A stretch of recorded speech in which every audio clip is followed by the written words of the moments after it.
날마다 쓰는 나의 신앙일기 TV 데일리 큐티 나무의 향기입니다. 오늘은 8월 12일 토요일입니다. 오늘 함께 묵상할 성경 본문은 창세기 49장 29절에서 33절입니다. 그가 그들에게 명하여 이르되 내가 내 조상들에게로 돌아가리니 나를 햇사람 에브론의 밭에 있는 굴에 우리 손자와 함께 장사하라. 이 굴은 가나안 땅 마므레 앞 막벨라 밭에 있는 것이라. 아브라함이 햇사람 에브론에게서 밭과 함께 사서 그의 매장지를 삼았으므로 아브라함과 그의 아내 사라가 거기 장사되었고 이삭과 그의 아내 리브가도 거기 장사되었으며 나도 레아를 그곳에 장사하였노라. 이 밭과 거기 있는 굴은 햇사람에게서 산 것이니라. 야곱이 아들에게 명하기를 마치고 그 발을 침상에 모으고 숨을 거두니 그의 백성에게로 돌아갔더라. 야곱은 하나님께서 이스라엘 나라를 세우기 위해 택하신 그릇이었습니다. 에서와 야곱은 어머니 리브가의 태 속에서부터 그들의 삶이 나뉘었습니다. 창세기 25장 23절은 여호와께서 그에게 이르시되 두 국민이 내 태중에 있구나. 두 민족이 내 복중에서부터 나누이리라. 이 족속이 저 족속보다 강하겠고 큰 자가 어린 자를 섬기라고 말씀하셨습니다.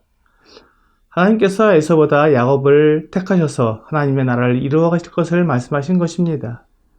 이것은 하나님께서 에서와 야곱을 사용하시는 방법입니다. 에서를 버리셨다거나 야곱을 무조건 잘되게 하시겠다는 것은 아닙니다. 하나님께서는 에서에게 하나님을 믿고 순종할 수 있는 더 좋은 조건들을 허락해 주셨습니다. 그는 장남이었고 아버지 이삭의 사랑을 받았습니다. 그렇기 때문에 그가 하나님을 섬기는 민족을 이룰 수 있었습니다. 하지만 에서는 하나님을 섬기는 민족을 이루는 것에 관심이 없었습니다. 그는 자기의 장자 권리에 대해서 그렇게 중요하게 생각하지 않았기 때문에 죽 한 그릇에 야곱에게 팔아버린 것입니다. 그래서 그를 가리켜 망령된 자라고 히브리서에서 말씀하고 있습니다. 디모데후서 2장 20절과 21절은 큰 집에는 금그릇과 은그릇뿐만 아니라 나무그릇과 질그릇도 있어 귀하게 쓰는 것도 있고 천하게 쓰는 것도 있나니 그러므로 누구든지 이런 것에서 자기를 깨끗하게 하면 귀히 쓰는 그릇이 되어 거룩하고 주인의 쓰심에 합당하며 모든 선한 일에 준비함이 되리라고 말씀하고 있습니다.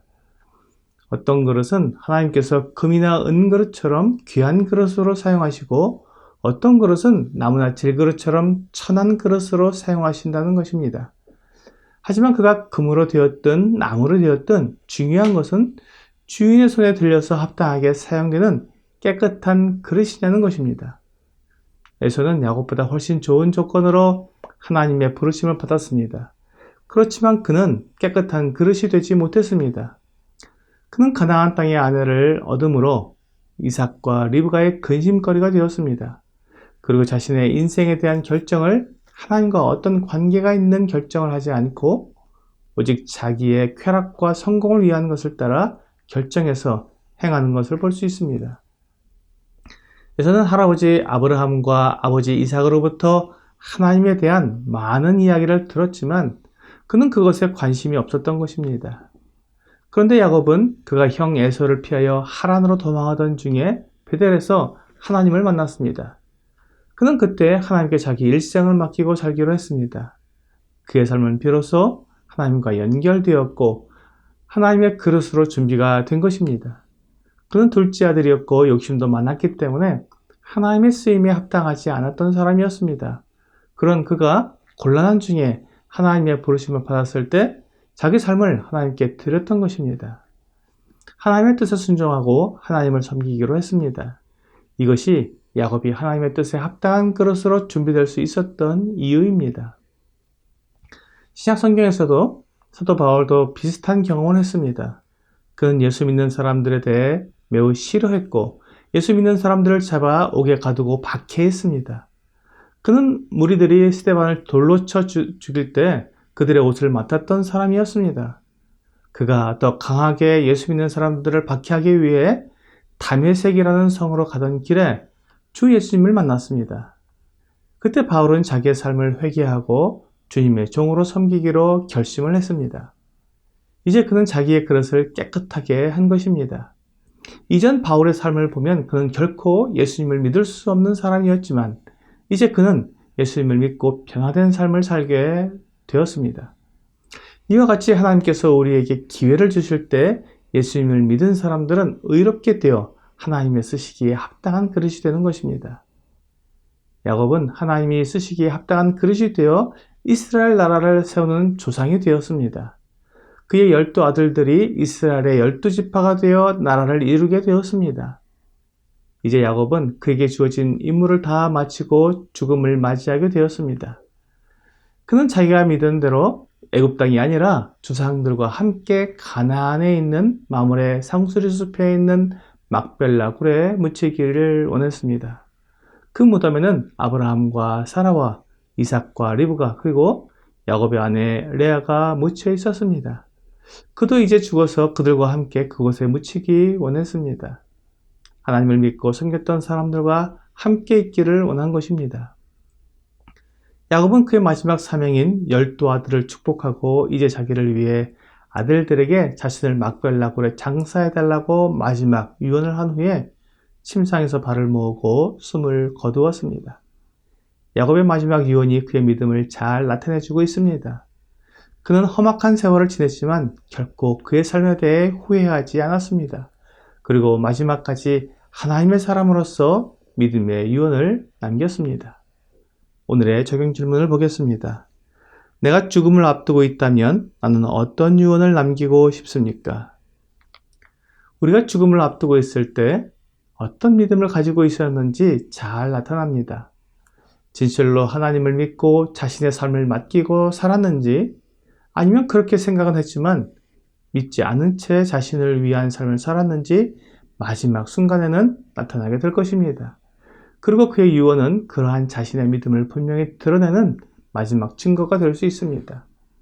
다른 사람에게 나의 믿음을 바탕으로 한 유언을 남길 수 있다면 그는 마지막 순간까지 하나님을 영화롭게 하는 아름다운 모습을 보여준 믿음의 사람이 될 수 있기에 오늘 내가 분명한 믿음의 사람으로 살아가면서 하나님 앞으로 가게 되는 마지막 순간에 믿음으로 유언을 남김으로 하나님께 영광을 돌리는 여러분과 제가 되기를 주 예수님의 이름으로 기도합니다.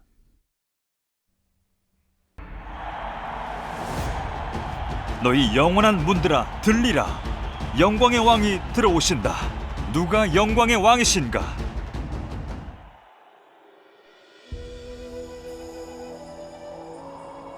이 선지자들의 글이 바로 성경이에요. 만약 성경이 없다면 우리가 어디에서 왔는지, 왜 이곳에 있는지, 그리고 어디로 가고 있는지 정확히 알 수 없어요. 우리가 시간과 공간을 거슬러서 과거로, 아주 먼 과거로, 사람도 행성도 별들도 생기기 전으로 여행할 수 있다면 성경의 첫 번째 구절에 들어있는 능력과 영광을 목격할 수 있을 거예요. 태초에 하나님이 천지를 창조하시니라.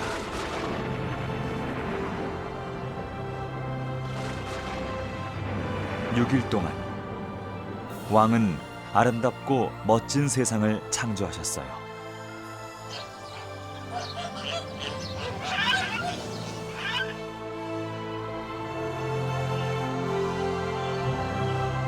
평화로웠어요.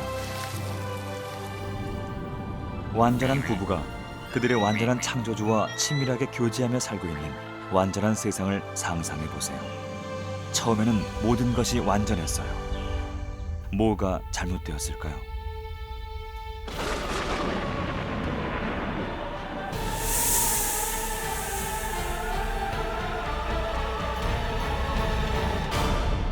그들이 지은 죄가 온 우주의 왕과 그들과의 관계를 끊어버렸어요. 영적으로 그들은 죽었어요. 하지만 여호와 하나님께서는 죄로 더럽혀진 사람들은 그들이 하나님을 믿으면 다시 돌아올 수 있도록 계획하셨어요. 하나님의 법은 모든 죄인들은 죽음의 벌을 받아야 한다고 요구하지만 공의롭고 자비로우신 하나님은 그들 대신 어린 양의 죽음을 받아주시는 거예요. 하나님은 이것을 속죄제의 법이라고 불러요.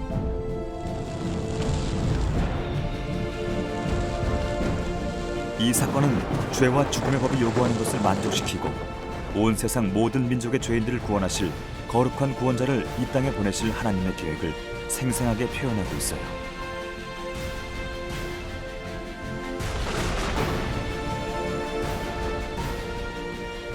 세상의 모든 죄의 빚이 갚아져야 하고 죽음은 정복되어져야 해요. 그것이 그분의 사명이에요.